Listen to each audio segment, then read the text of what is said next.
Hey, good afternoon, good morning, good evening, whatever time it may be for you. My name is Mike, and today we're going to talk about what to pack after you get out of orientation. Goes to school, made it through the school, graduated, and you found a good company, a fairly decent company. Alright, you got through orientation, and now you're getting ready to get on somebody's truck for 2 months. So, first thing you need to do, you need to pack you a duffel bag. And I mean, get the biggest duffel bag that you can carry. Because whether you want to believe it or not, I mean, as big as that truck may be, your living space is going to be the area of that duffel bag that you bring. That's going to be your living space for the next 2 months. And I'm going to show you what I would take to help me get through this transition a lot easier. Because I'm telling you right now, for some of you guys, it's going to be kind of hard because, you know, you're basically invading somebody's personal space, and you know you got to get used to each other's habits. That's both bad and good. A lot of people tend to think they got good habits, but you know, until you're around somebody else to kind of point them out to you, you'll never know what bad habits you actually have until somebody else points them out to you. So you got to get over the good and the bad habits, and then of course, the frustration of being in somebody's face all day long. So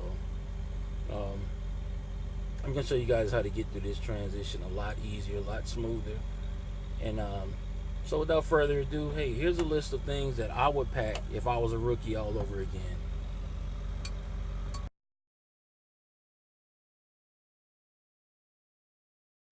Make sure you got a pretty big bag. You want to try to get the biggest bag you can find, within all reasoning. You don't want to get a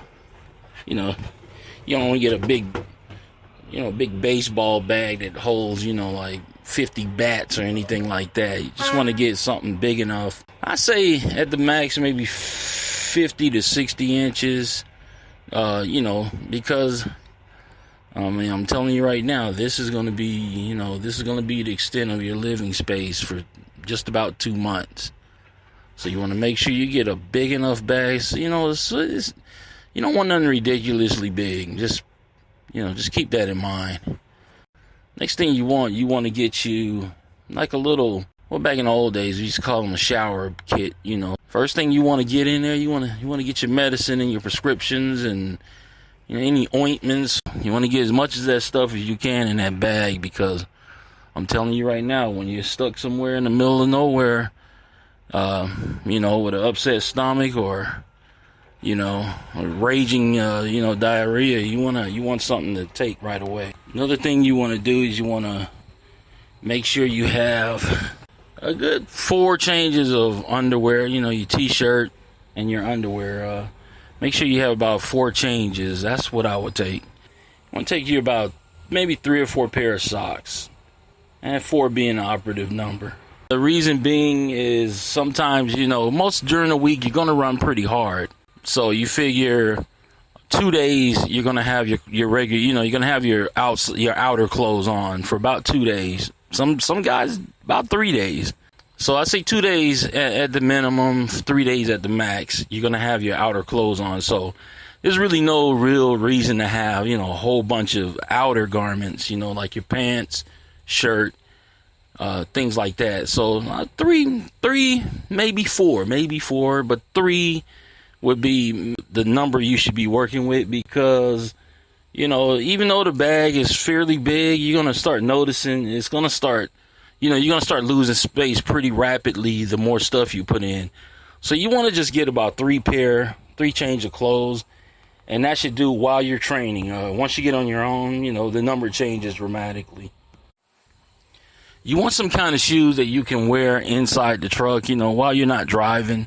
Me, I like Crocs. Some guys wear flip-flops. Some guys wear the Adidas sandals, Just, any shoe that you're not going to wear, that you're not going to wear outside really that much. You don't want to track a bunch of crap, back inside the truck. So You want to get some type of sandals or Crocs or flip-flops, one or the other. That's the wear inside the truck. You want to get some kind of, leather type shoe, preferably with a steel toe. Some guys that wear tennis shoes. Me, myself, I wouldn't recommend tennis shoes, in a truck. The reason being, you're jumping in and out the truck, and, you're pressing on the brake pedal and the clutch. And, it's going to tear the bottom of that shoe apart. And the tennis shoes really are not made for that type of use. So, but keep in mind, it's your choice, it's your preference. If you want to wear tennis shoes, that's cool. Me myself, I would recommend a nice. I wear a high-end hiking boot. The bottom tend to last a lot longer. Plus, it doesn't have a steel toe; it has a composite toe, which makes it a little more comfortable to wear around. Tennis shoes, they're gonna wear out really fast when you're in a truck environment. And the hiking boot tends to last a little longer. Then you got the work boot. Your really thick soled work boot. It's really up to you. It's your choice. Also, you want to bring you a pair of sunglasses.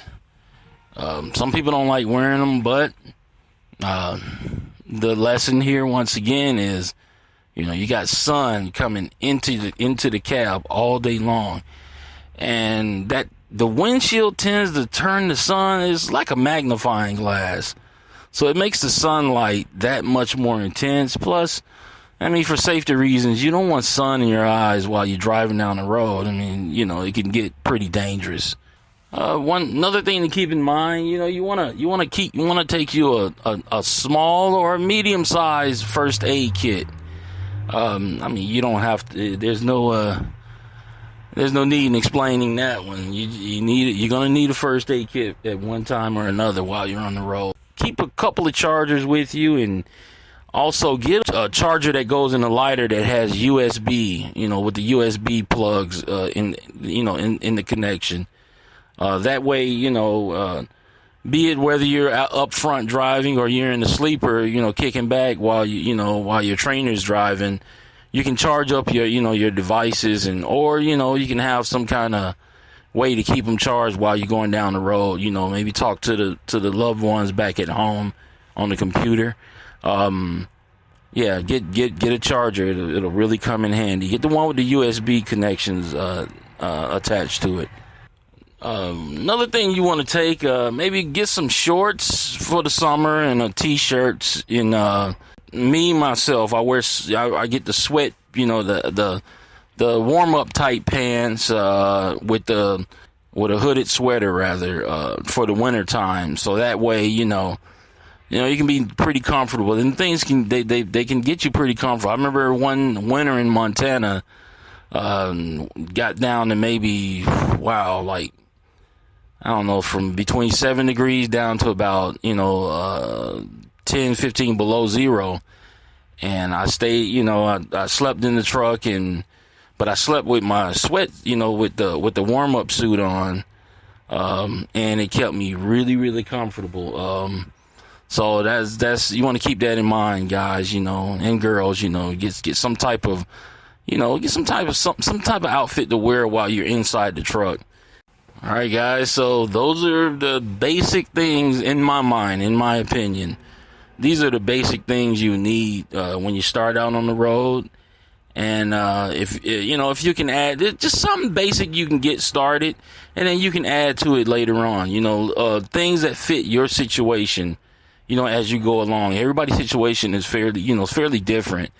So, but these are the pretty much basic things you're going to need when you start out, and that way you can have a much smoother transition in the trucking while you're getting trained.